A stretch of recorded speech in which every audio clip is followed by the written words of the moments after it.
Halo teman-teman, perkenalkan nama saya Arinda Restilia, NPM 206120 125. Dalam perancangan sistem informasi dijelaskan ada alat bantu perancangan agar analisis dan hasil yang ingin dicapai dapat mencapai sebuah hasil yang maksimal. Nah, pada dasarnya ada 3 alat rancangan sistem informasi yang wajib kita ketahui, yaitu yang pertama adalah ASI atau aliran sistem informasi, dan yang kedua konteks diagram, dan yang ketiga ada DFD atau data flow diagram. Apa sih aliran sistem informasi itu? Nah, aliran sistem informasi sangat berguna untuk mengetahui permasalahan yang ada pada suatu sistem. Dari ASI ini dapat diketahui apakah sistem informasi tersebut masih layak dipakai atau tidak, masih manual atau komputerisasi. Jika sistem informasi tidak layak lagi, maka perlu adanya perubahan dalam pengolahan datanya, sehingga menghasilkan informasi yang cepat dan akurat serta keputusan yang lebih baik. Dan ini dia sistem-sistem yang ada pada aliran sistem informasi.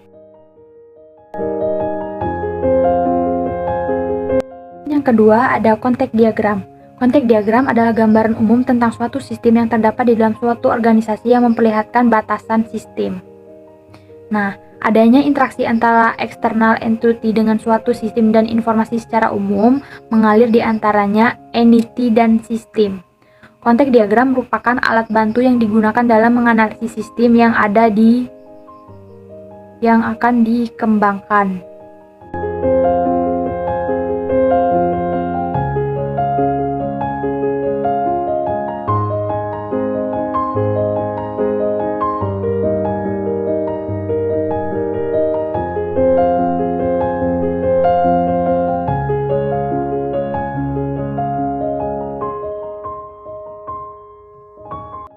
Yang kedua yaitu alat bantu perancangan program, yaitu terdiri atas 2 bagian, yaitu struktur program dan flow chart.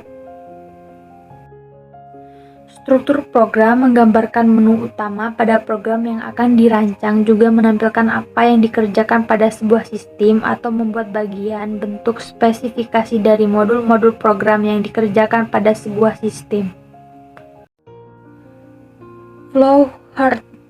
Program flowchart adalah diagram alir yang menggambarkan urutan logika dari suatu prosedur memecahkan masalah. Bagian alir program flowchart merupakan bagian yang menjelaskan secara rinci langkah-langkah dan proses program-program tersebut. Berikut simbol-simbol flowchart.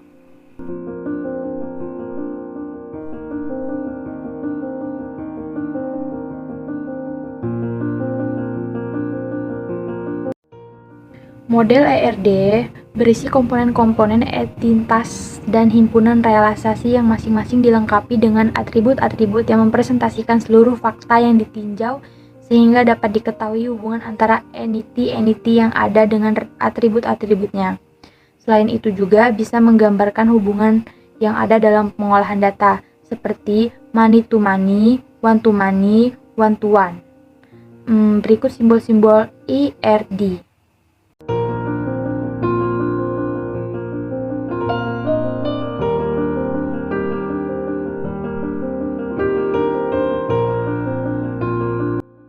Tahap normalisasi.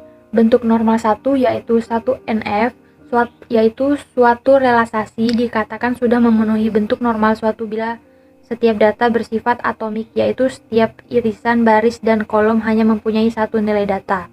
Yang kedua, 2NF, yaitu suatu realisasi dikatakan sudah memenuhi bentuk normal kedua bila relasi tersebut sudah memenuhi bentuk normal suatu dan atribut yang bukan K sudah tergantung penuh terhadap K-nya.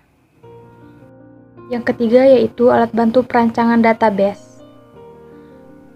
Perancangan database terdiri dari 2 bagian, yaitu Entity Relationship Diagram atau ERD, dan yang kedua normalitas database.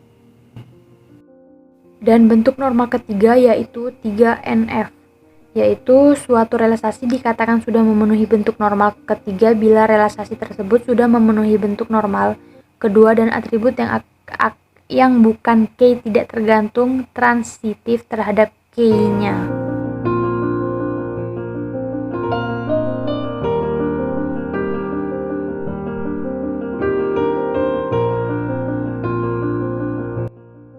Sekian penjelasan dari saya. Terima kasih.